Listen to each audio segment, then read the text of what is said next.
I and the team that's setting it all up for AVPS. Thank you for having me here. Before I really get into the question, I think a quick appreciation to Mr. Reddy here, who spoke about the anti-counterfeiting and authentication measures that his company has undertaken very successfully. Whereas in some cases, the customers reported a manifold, multi growth in the top line. So that's a great example of what authentication technology can do for a business. At Holoflex, we started way back almost 33 years ago as a hologram producer. So the hologram technology, when it came about in late 1980s, was seen as a potent weapon to fight counterfeit.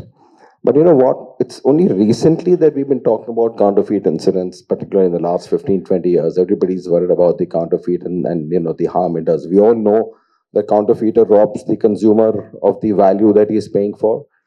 It takes away government revenue. It takes market share of the legitimate brand. But then this is not something that has been happening only in the last 20 years.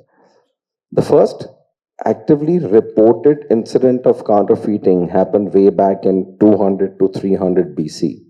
Okay, a famous author, William Dalrymple, who most of us may have heard of, in his book called The Golden Gate, he's actually mentioned that in those times, 200 and 300 BC, there were counterfeit of Roman brass lamps and intaglio, which was being done in our very own Tamil Nadu and Kerala. Okay. So that's how old the problem of counterfeiting is, and thankfully we have a written reference to that. Nothing to be proud of, we all understand that, but I'm just citing a case in point as to how long the counterfeiting has been around. So when holograms came up, they were seen as a very potent technology to fight counterfeit. And why is that? Because a hologram is not made of inks. It's merely a reflection of light, as you see. And why that happens is because when we make a hologram, we make a microstructure and we control the light to behave in the manner that we want it to. Because when light reflects from the surface, it gives that visual relief. This is why a hologram, because there are no inks, you cannot photocopy a hologram, because once you photocopy a hologram, all you see is a grayscale kind of image. You cannot photograph a hologram for the similar reason. So this is how holograms became a very powerful tool when the technology evolved in early 1990s, I would say. And holograms evolved into OVDs, which is optically variable image devices, and so on and so forth.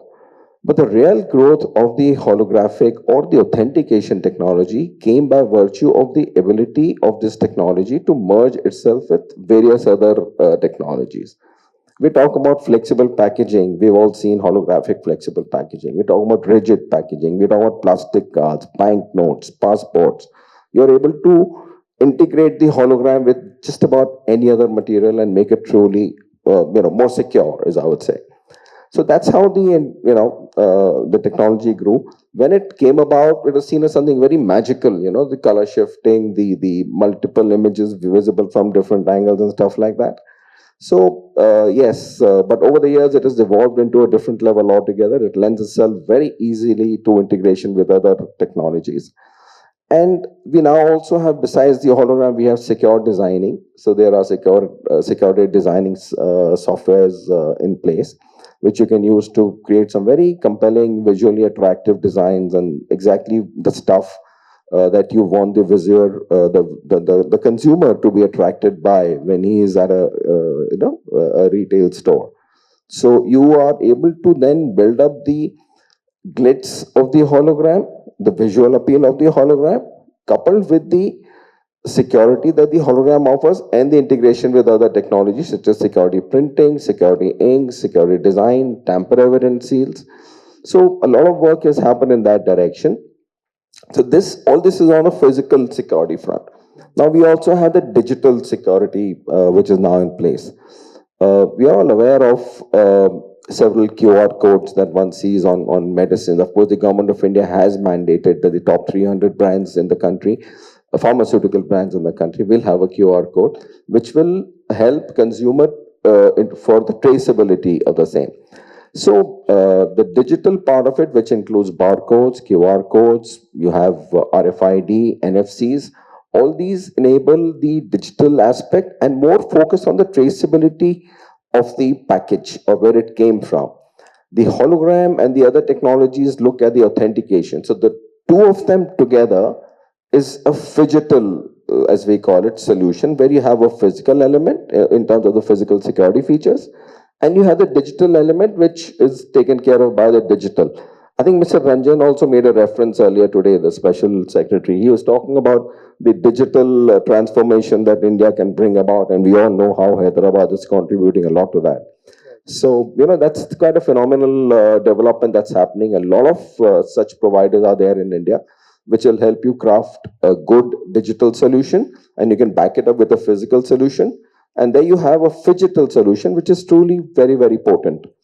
So that's on the physical and the phygital side.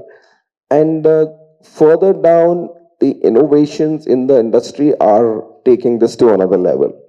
So now the holography technology, I'll not call it holography anymore. It's more like a microstructure or a nanostructure now.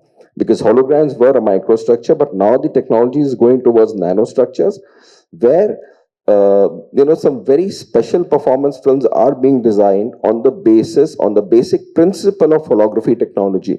So you now have, special structures that are created, which are used extensively in solar panels, retroreflective sheeting, and so you control the behavior of light, as I said earlier.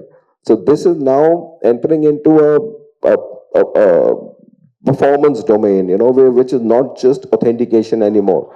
So that's where the innovations are. That's where it is headed, and I'm sure in times to come this will evolve further, because we never forget that the counterfeiters are a lot of smart people, right?